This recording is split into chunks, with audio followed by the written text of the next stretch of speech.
Some 220,000 couples here in South Korea said "I do" in 2024, up about 15% on year. We touch upon the reasons behind the rise and more on Press Perspective today.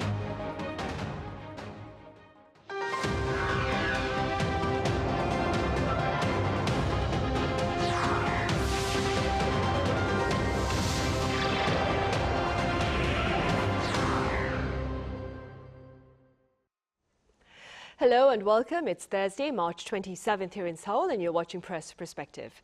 Marriages were up and divorces were down last year here in South Korea. For more on life trends and other interesting headlines, I have freelance journalist Yang Chien-Hao from Taiwan here in the studio. Chien-Hao, welcome back. Hello, good to be here. I also have Steven Borowiec with Japanese magazine Nikkei Asia here in the studio as well. Steven, it's good to have you here. Good to be here, thanks.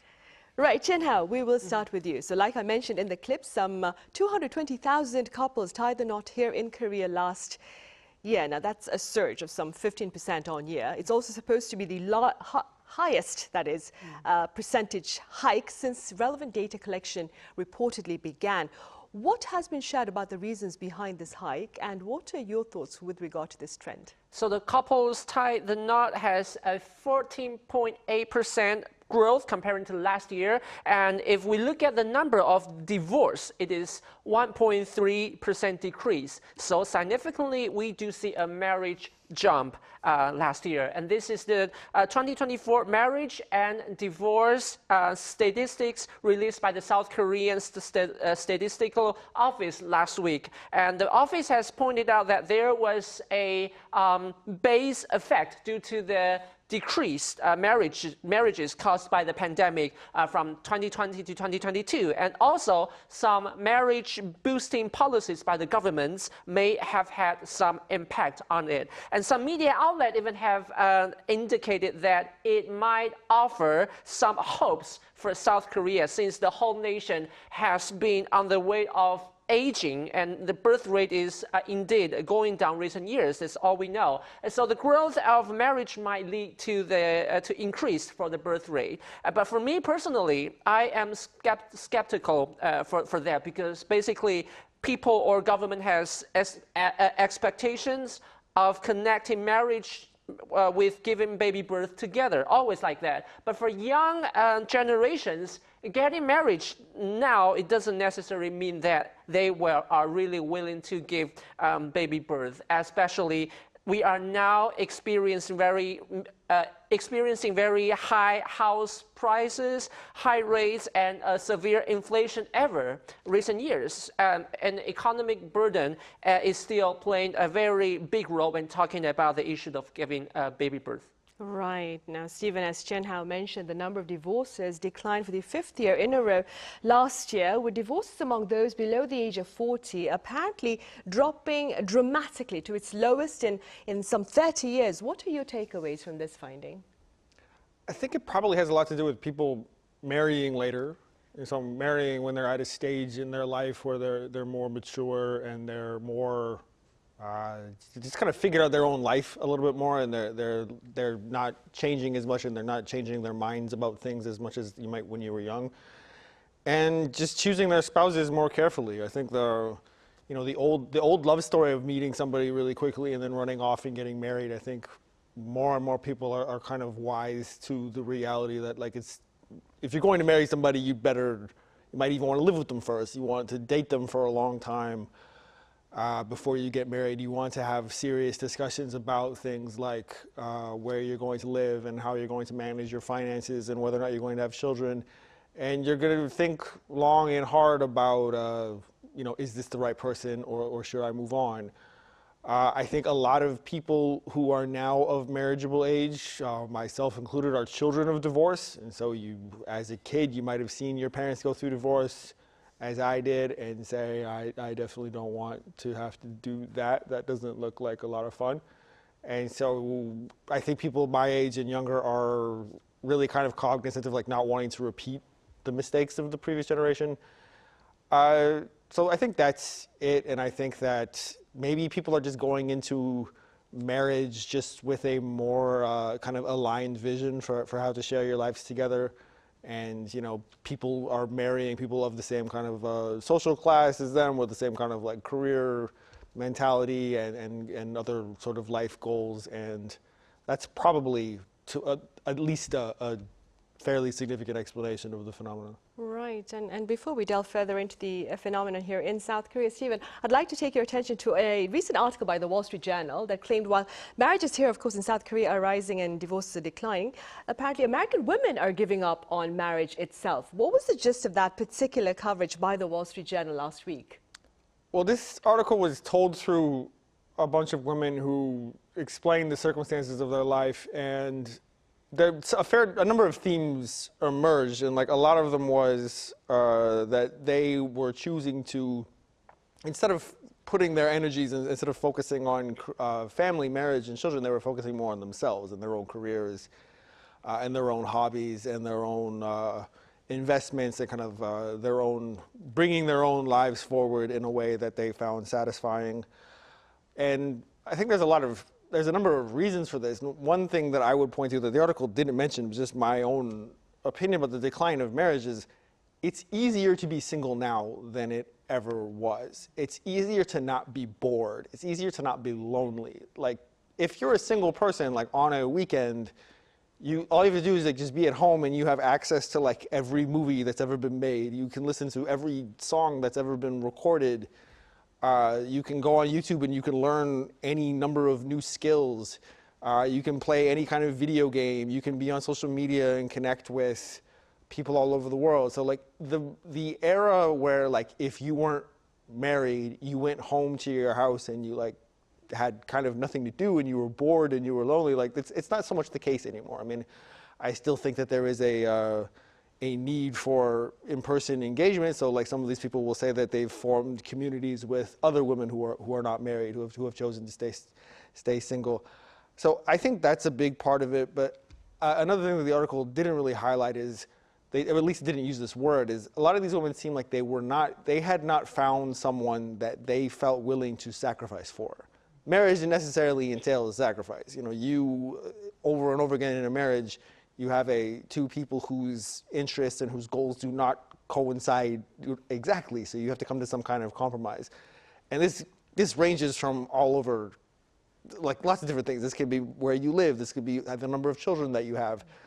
In mine and my wife's case, it's how many windows we can have open in the house and what temperature we can keep the house at. I'm from Canada. I grew up in cold, drafty houses, and I'm not used to the heat and humidity in Korea. But my wife is from Busan. She grew up on the coast.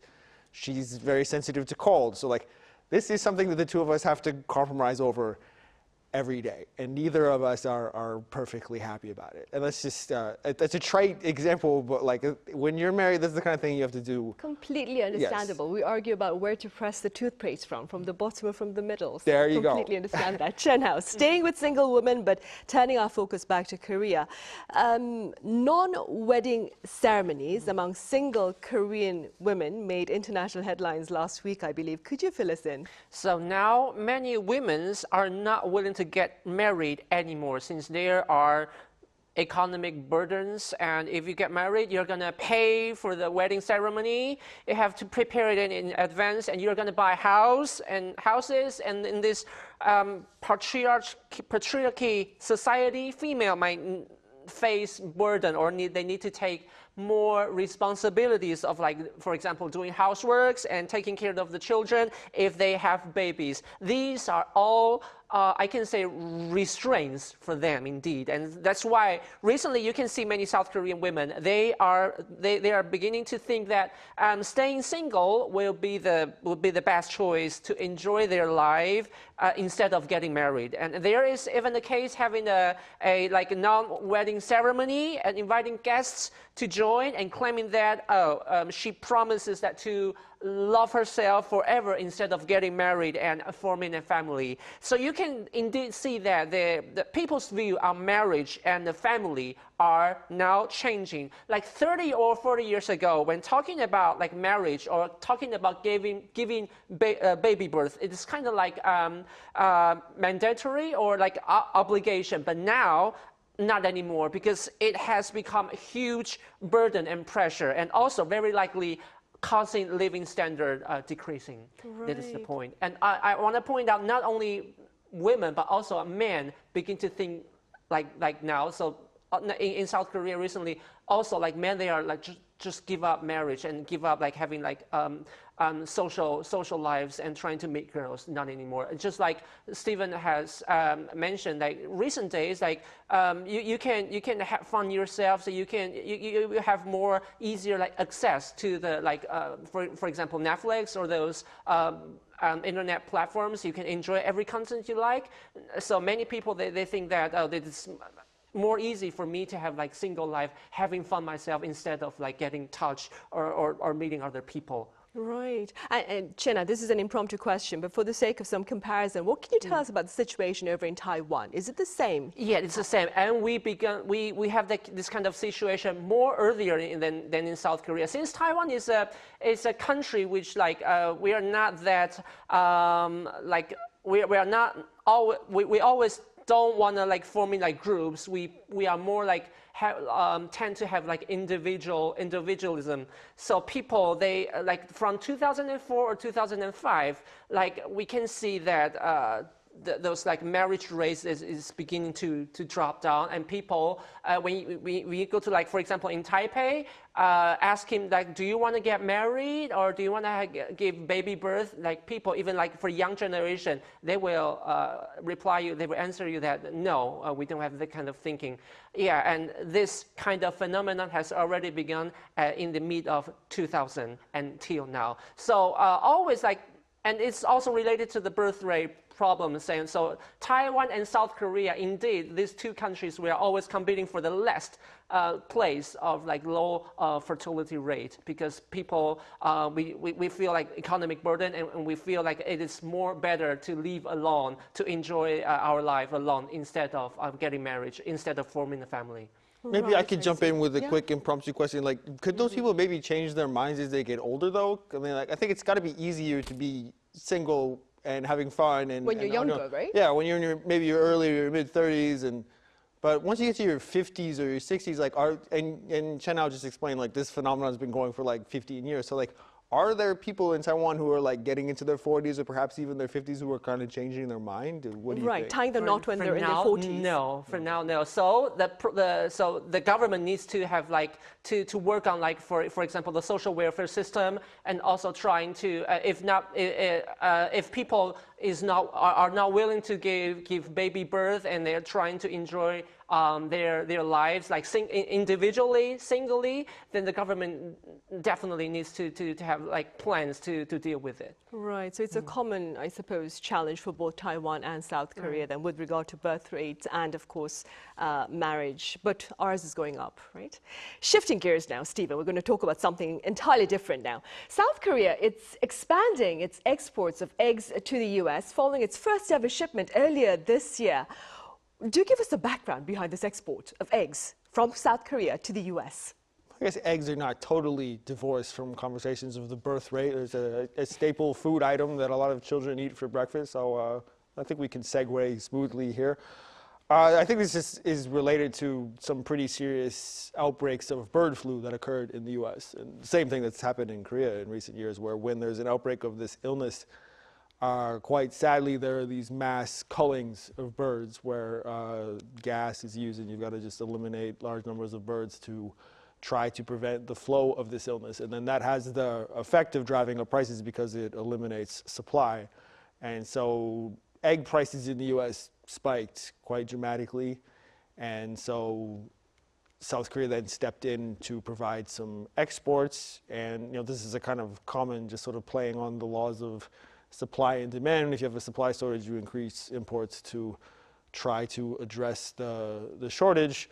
I mean, the kind of backdrop of this is that coming out of the US, there's a lot of talk about trade and wanting to discourage imports. And maybe we could take this as the parable of the egg imports is just a reminder of the utility that can be in trade, and how nations do need to cooperate to address changes in supply and demand at home.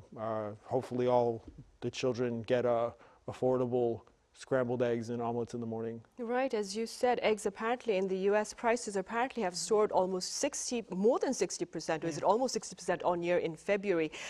Chien-Hao, the US, it has also reached out to its European counterparts for eggs. What has been the response? So indeed, like eggs, we know that it's kind of like a daily basic necessities in American and European countries. And as people make food and make cakes, especially during big holidays, and now since Easter celebration is coming soon, and the United States is also facing the problem of shortage of eggs, like Steven just mentioned, and so the egg supply is being a serious problem. And since they just experienced the severe avian influenza, the bird flu, leading to the disposal of large number of egg-laying chickens, and so the government has sent inquiries to European countries' embassies like Italy and Lithuania, asking if they are able to have additional supply for eggs, exporting more eggs to the United States. But for those egg-producing countries like Italy, indeed, only 10% of the eggs are for exporting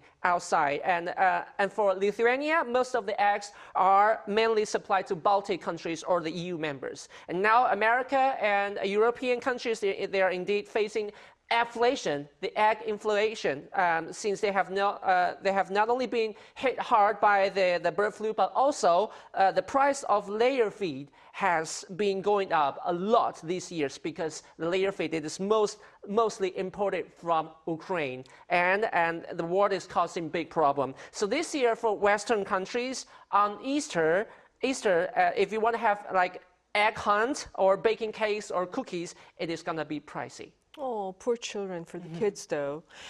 Steven, back on the local front, here in South Korea, we've been told the central bank, the Bank of Korea, will carry out actual transaction tests of digital currency come next month, that is April. What's the latest on that front? I think what I hope that they do is give a kind of more detailed explanation for like why we need this. Like I was reading up on this, and I mean the idea is that this is just a digital format of the national currency, the won. It's distinct from a cryptocurrency, which is like something that somebody invents and that like operates outside of a conventional central bank system. This is still the same currency. And in one press release that I came across, the explanation was that this would be more convenient. It would increase user convenience in some way. How it would be more convenient than simply carrying out a bank transfer, I'm not entirely sure. I think maybe like what's at the root of this is like central banks just seeing the incredible amount of attention and resources that are being put towards digital currencies and possibly seeing this as the future or a part of the future and feeling like they kind of need to get in on this in some way. They need to be experimenting with this in some way. They need to have this as an alternative to show that they are not just ignoring this phenomenon, that they're learning this technology and they are kind of getting in on all of this. I do not expect to be buying eggs with this digital currency anytime soon, but good on the central bank for exploring new technologies. Right, and while the central bank seeks to explore such digital technology, the Trump administration, Chien-Hao, has banned digital dollars. Could you tell us a bit more about that? So in the US, it's called CBDC, the Central Bank and Digital Currency. During President Biden's term, he has ordered FED and Department of Justice and Department of Treasury to research and have more assessment of creating its own digital currency, which had once opened up the possibility for the emergence of CBDC. But after President Trump took office this year, he issued an executive order prohibiting the creation of CBDC, pointing out that it will have threats to the stability of the financial system, individual privacy, and the U.S. sovereignty. And it has now raised in the debate of digital currency. Supporters are claiming that since the usage of physical currency is declining, so developing and finding new possibilities of digital currency is indeed necessary. Also, it might be helpful to track and investigate cybercrime in the future. On the other hand, opponents are arguing that it might have violations to privacy and even weaken the current banking system. Also, many of us are using digital paying system, which has already brought convenience. There's no need to be hurry on developing the digital currency. So indeed, China now already has its own digital currency called the eCNY, which has been tested recent years in many provinces and big cities. And European Central Bank is also planning issuing the digital euro. And other countries are also doing research and at least evaluating the potential benefits to and drawbacks of the digital currency. Now, since the United States has stopped it, experts have indicated that indeed it has little impact domestically, but might have negative effect internationally in the future, since China, European Union, and many countries already involved. But United States is not participated. It might cause isolation of the United States itself, and is not good to the current United States leading world. Right, this is an impromptu question, Stephen, but given the Trump administration's support of cryptocurrency, why do you suppose it's a bit reluctant or hesitant with regard to having digital dollars, do you think? It probably has something to do with the fact that the US dollar is the reserve currency of the world, and that the US dollar, like so many of the world's currencies, are denominated in US dollars. So the US government and regulatory authorities, when they're making a decision like this, they have so many more things to consider than the Bank of Korea or pretty much any other country.